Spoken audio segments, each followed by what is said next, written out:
Speaker, my question is to the Minister for Climate Change and Energy. And firstly, welcome back to Australia. The Coalition... Order, members on my left. Thank you, Mr Speaker. The Coalition thanks the full-time President of COP31 negotiations for taking the time today to make himself available and accountable to the Australian Parliament in his capacity as part-time Energy Minister. How many... Order. The Leader of the Opposition will pause. The Leader of the House on a point of order. Speaker, standing orders are clear on references to members. Page 514 of practice makes it clear, and the reference that was just given is not referring to someone by their titles. Out of order. The Minister, order. Members on my left. Yep, the Leader of the House. Order. Prime Minister Anthony Albanese urged to dump part-time Energy Minister Chris Bowen over potential 31 Colombian pesos appointment. Good day, politics junkies. Picture this: your house is on fire, electricity bills are burning holes in Australian wallets faster than you can save renewable energy transition, and the bloke in charge of hosing down the flames? Well, he's potentially booking a one-way ticket to Turkey to talk about climate change at a fancy international summit. You cannot make this stuff up. Welcome to the absolute circus that is Australian energy policy in 2026. Quick favour, if you're loving this political chaos, hit that subscribe button and smash the notification bell to keep getting the latest updates on politicians around the world. Cheers if you did. Now, back to the show. Chris Bowen, Australia's Climate Change and Energy Minister, is currently sitting in the hot seat, and boy, is it getting toasty. Prime Minister Anthony Albanese is copping an absolute earful from critics who reckon Bowen's become what they're calling a part-time energy minister. Why? Because there's serious chatter about him taking on the role of president for 31 Colombian pesos, the massive United Nations climate summit scheduled to happen in Turkey. And here's where it gets spicy. People are wondering how exactly one person is supposed to solve Australia's crippling energy crisis while simultaneously playing international climate diplomat halfway across the globe. Spoiler alert, they probably... Thank you, Mr Speaker. The Leader of the Opposition asked me about ministerial travel and criticised me going to Brazil last week, and travelling back yesterday, Mr Speaker, pretty clearly. Apparently international trips aren't appropriate, Mr Speaker. Well, this is a recent development because on the 11th of July 2021, the Minister for the Environment announced that she would be travelling overseas as part of the Morrison government's campaign to stand up for Australia's interests and support the Great Barrier Reef communities and tourism operators ahead of the UNESCO World Heritage Committee meeting. The press release says Minister Lee will visit a number of countries. The press release does not tell us how many countries she visited. We had to read The Australian 2 weeks later to find out Australia's Minister for the Environment, Susan Lee, travelled to more than a dozen countries in recent weeks to secure support.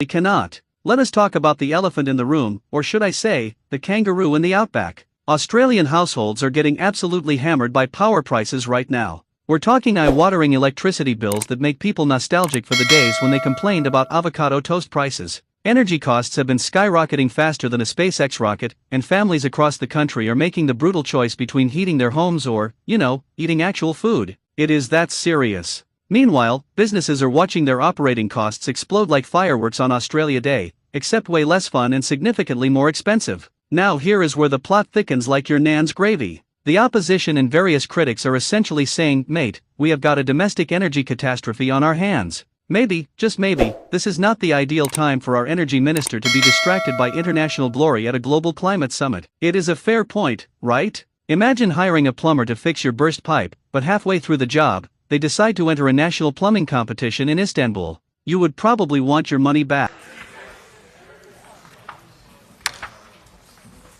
The Manager of Opposition Business on the point of order. On the point of order, the Leader did refer to the Minister by his title, correct title, and she is allowed to describe the Minister in any way she likes. And it wasn't part of his title. Yeah. And indeed he is the President as well, so President of COP is correct. No, we're just going to... Well, you made him the President of COP. Order, resume your seat. Thank you, Manager, for your assistance. I thank the Leader of the House.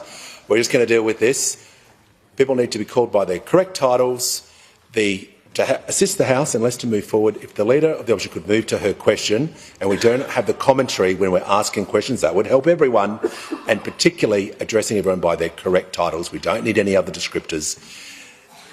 Otherwise, we're going to get into dangerous territory. So let's just get on with the question and move forward and let that be a lesson to everyone. We're just going to ask questions to the Minister without descriptors. But wait, there is more. Because this is not just about one man juggling two massive jobs. This is about the entire Labour government's approach to the energy transition. Bowen has been the face of Australia's ambitious climate policies, pushing hard for renewable energy targets and phasing out fossil fuels. Noble goals, absolutely. But the execution? Well, that is where things get messy than a democracy sausage at a polling booth. Critics argue that the rush towards renewables without proper planning for baseload power has contributed to the price chaos we are seeing today. It is like deciding to demolish your old house before checking if your new one is actually built. Bit of a problem. The coalition is having an absolute field day with this situation. They are basically pointing at Bowen and saying, see? This is what happens when ideology meets reality and reality wins by knockout in the first round. They argue that while climate action is important, you cannot sacrifice energy affordability and reliability on the altar of international climate credentials. And honestly, when your constituents are choosing between paying the power bill or the grocery bill, that message hits differently. Here is the thing about 31 Colombian pesos, though. It is a genuinely significant international event. If Bowen were to take the presidency, it would put Australia in a prominent position on the global stage for climate action. That is not nothing. It would signal to the world that Australia is serious about its climate commitments and willing to lead international negotiations. For a country that has historically been criticized as a climate laggard, this would be a pretty massive statement. It is like the kid who always skipped class suddenly becoming school captain. Impressive, but also, can you actually handle the responsibility? But let us get real for a second. The optics of this are absolutely dreadful. Australians watching their energy bills double whilst their energy minister is potentially swanning around Turkey at a climate conference? That is political kryptonite. It does not matter if Bowen could theoretically do both jobs. Perception is reality in politics, and the perception here is that priorities are completely backwards. It is like a doctor leaving mid-surgery to give a keynote speech about surgical techniques. Technically, both are important medical work, but one is definitely more urgent than the other. The pressure on Albanese is mounting faster than interest rates. Some within his own party are reportedly nervous about the political fallout.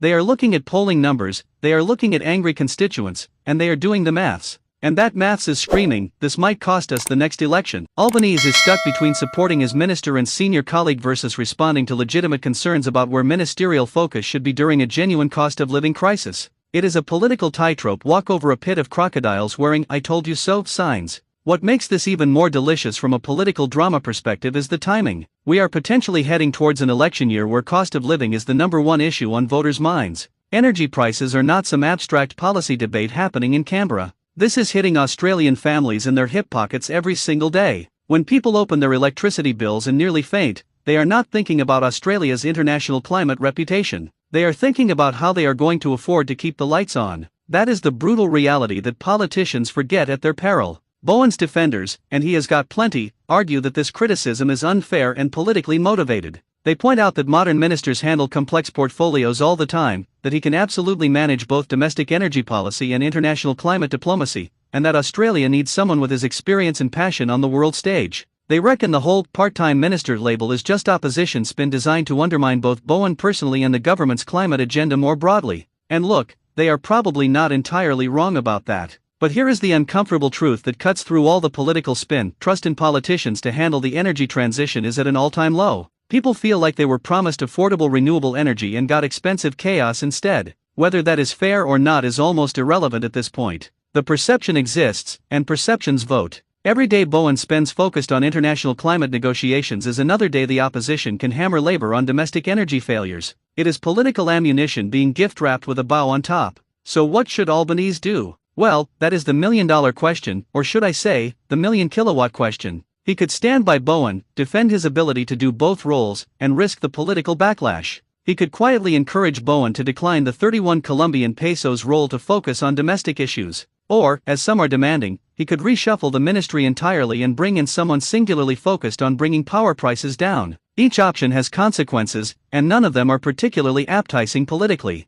The fundamental tension here is between long-term climate goals and immediate economic pain. Both are legitimate concerns. Both matter enormously. But in politics, timing is everything, and right now, the timing for international climate glory whilst Australians suffer energy poverty is spectacularly terrible. It is like planning your wedding whilst your house is being repossessed. Maybe technically you can do both, but perhaps address the immediate crisis first? This whole saga perfectly encapsulates the challenges of governing in the modern era. Global problems require global solutions and international cooperation, but voters elect governments to solve their immediate, tangible problems. When those two imperatives clash, politicians get caught in the crossfire. Bowen and Albanese are learning this lesson the hard way, and Australian voters are watching with their arms crossed and their electricity bills in hand, waiting to see what happens next. Thanks for watching.